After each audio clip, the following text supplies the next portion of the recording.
What is a woman? Can you tell me that? Well, you're at the Women's March. You must have some idea. This question is so basic, but most woke minds cannot answer. As we unravel this debate, we'll explore how Matt Walsh has become a bold voice against the madness of woke ideology, exposing its contradictions and defending common sense. Well, this is one of the problems with this left-wing gender ideology, is that no one who espouses it can even tell you what these words mean. It's like, what is a woman? Well, can you tell me what a woman is? No, I can't. Because it's not for me to say. Womanhood looks different for everybody. What do you define a woman as? An adult human female. And what does a female mean? Well, that's how do you define a female? someone with female reproductive organs.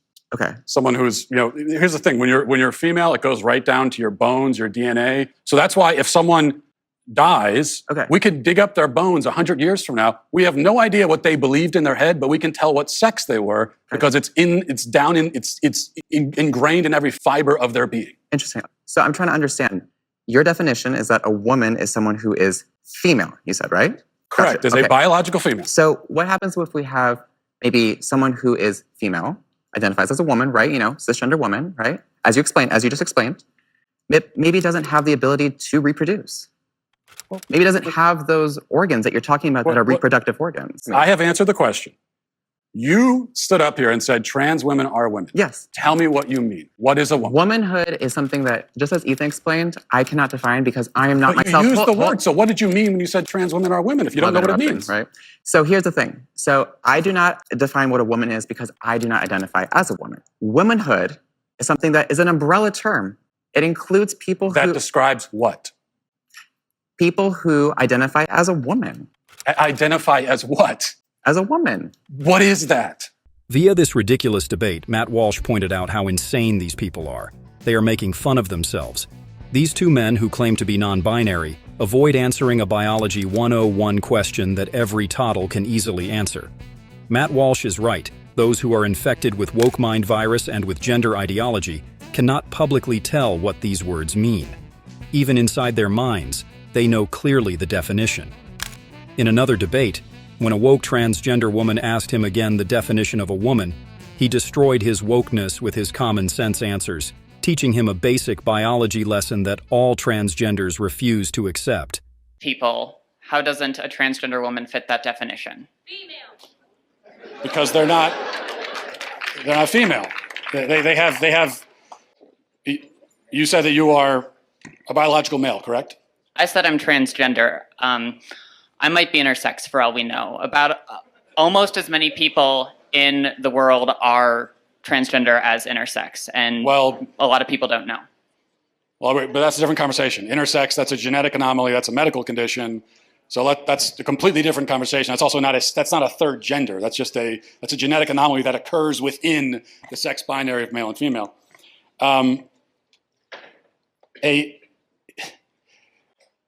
So what you're saying is that a quote-unquote trans woman is a female? By the definitions I'm familiar with, yes.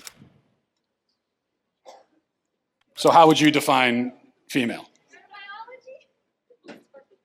Through my training in healthcare, there are several different categories for how we define sex. People bring up chromosomes. People also bring up hormone levels. People bring up all sorts of other categories. Lots of people don't fit neatly into a gender binary, even people we don't consider to be intersex. It's a complicated spectrum. It's not complicated, but you also didn't define. So what is a woman? What is a female? What do these words mean? It's complicated, and I know you're not going to like that answer, but that's because there are no simple answers in human biology. Let me ask you a question. You guys, hang on, just let me finish. You guys like to bring up high school level biology classes a lot. I get that a lot, but people who go on to more complicated biology classes will talk about sex as a spectrum. It's not. It's not.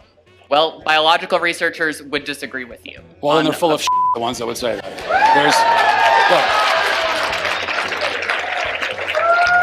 There are... All right. There are male gametes and female gametes. Oh, I had one last question. I just have one quick. Can you come back for 1 second? Because this is an important question. You said you're an EMT. Yes. Okay, if you're responding to a health emergency.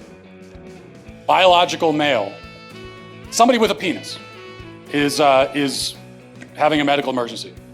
And they say to you, I think I'm having a miscarriage. Would you check them to see if they're having a miscarriage? Would you consider that a possibility for them?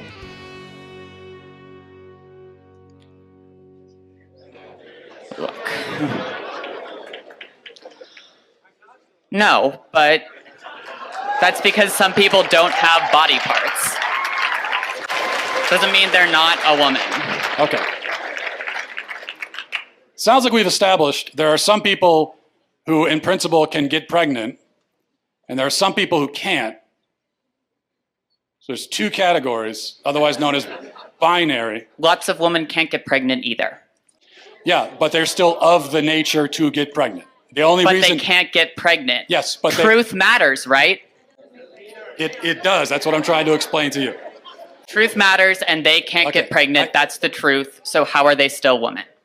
Because they are for the same reason that I can rightly say that human beings have two legs. And if a person is born with only one leg, that doesn't call into question the statement that human beings have two legs, okay? A person being born with one leg doesn't mean that now legs are on a spectrum and we can't say anything at all about how many legs a person has. Who knows? They could be a centipede. You know, they could have 100 legs.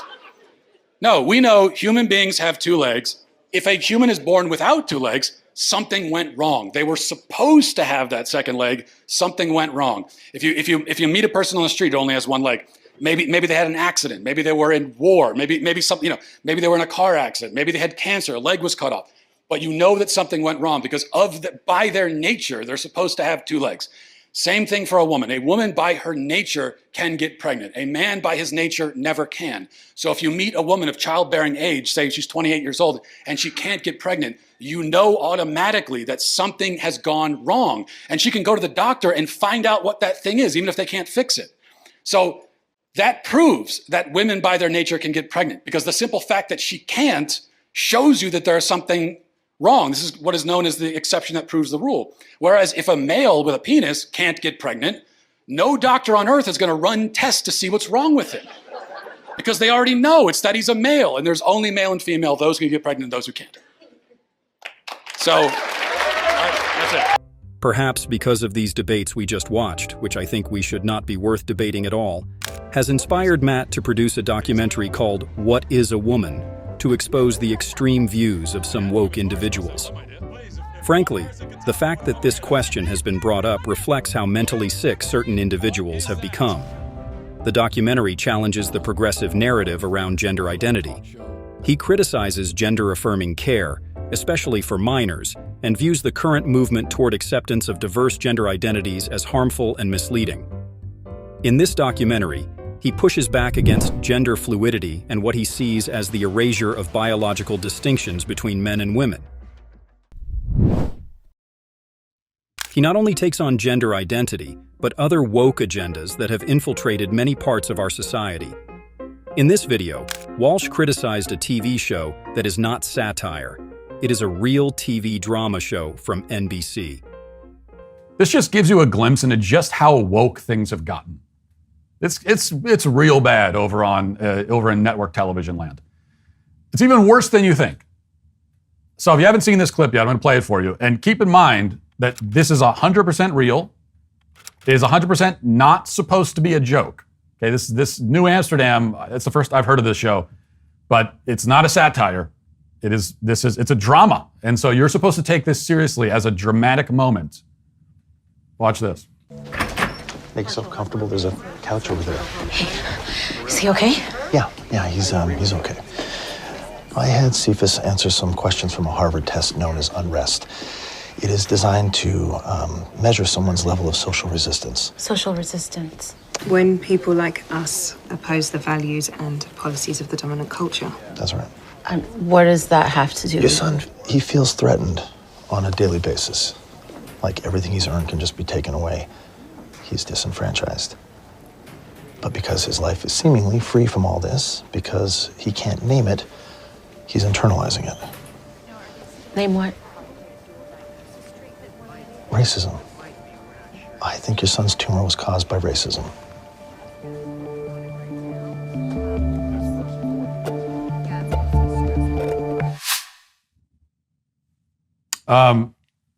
So where do you even begin here? Well, let's start with the positive. I'll start with the positive here. And I don't think enough people, everyone is making fun of this clip and having a great time with it, as well they should. I don't think there are enough people giving credit where it's due to the actor in this scene, because that was, you could make a very good argument that it was the worst dialogue ever put to film. Whoever wrote that script for that episode turned in arguably the worst script of all time. It's at least in the conversation. Can you believe that racism causes cancer? Here is another woke content that Matt Walsh is going to expose. Okay, so now we're going to look at another woke children's book. This one, on the surface, literally reading the book by its cover, it seems maybe not as bad as some of the others that we've looked at, that we've reviewed, but you never know. So we just we're going to read this whole thing. It's pretty short, and I'll read the whole thing, and then I'll offer my review. So let's get into it. This is called C is for Consent. And this is, it says ages, this is for ages 0 and plus. So if you have a 0-year-old child, they could read this and up from there. It's a board book, it's short. So this is really for kids, probably, 2, 3, 4, 5 years old. All right. It says, it's time for a party with family and friends. And you see, of course, there, we've got the interracial gay couple. We've got the interracial disabled couple. Well, one member of the couple's disabled. You got to get all the representation there. And I don't see any furries. I don't see anyone who's apparently transsexual or even transgender or pansexual. So that's a problem, but we'll keep going. Grandma wants a hug, but Finn isn't in the mood. That's okay, says Dad. You don't have to give hugs if you don't want to. Grandpa leans down to kiss Finn. Mom says, please ask for consent first. Grandpa asks, may I kiss you on the cheek? Finn replies, yes, you may. Auntie and Uncle want Finn to sit with them. Come sit on my lap. No, you have to sit on my lap. Finn says, no, thank you. My parents say I don't have to sit on anyone's lap if I don't feel like it. What a brat this kid is. Mom's friends give Finn a present. Does that mean he has to hug or kiss that person? Only if he wants to. Maybe Finn could high five or fist bump instead, or maybe he doesn't want to be touched at all. It's his choice what happens to his body. Finn is happy to see his best friend Rue. He asks, may I hold your hand? It is okay for you to say no. Rue replies, yes, you may hold my hand. Thank you for asking first. And that's it. That's the end of the whole story. Okay. Then there are discussion questions at the end, which we won't get into. Well, so that actually is, somewhat surprisingly, this is the worst one yet, I think. This somehow manages to be more disturbing than, books that are pushing transgenderism and bisexuality and all that kind of stuff. Those books are bad too, but don't get me wrong, but this one disturbs me on a deeper level. So let's count the ways. To begin with, before we get to the major problems here, this kid is awful. This is what happens when you have permissive hippie parents. I can't imagine if I was a little kid, if I was like 6 years old and my grandmother came to visit and said, hey, give me a hug. And I said, nah, I don't feel like it, Granny. I cannot imagine what my dad's reaction would have been. It would not have been pleasant, I can tell you.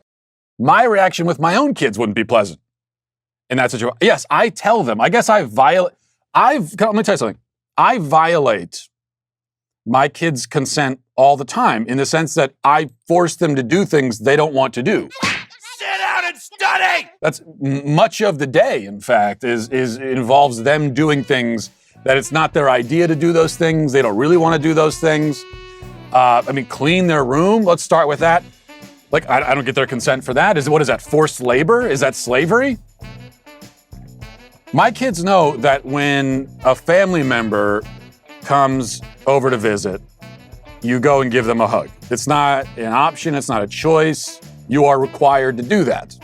look at me like I'm frickin' Frankenstein. Give your father a hug. Because that's polite. For Matt Walsh, the battle against the woke agenda is not just a political fight, it's a cultural and moral one. He believes that if we allow woke ideology, particularly gender theory, to take root, it will have devastating consequences for society as a whole. What do you think of Matt Walsh's fight against the wokeness? Is this a battle that needs to be fought, or are the dangers of wokeness overblown? Please subscribe and let us know in the comments below.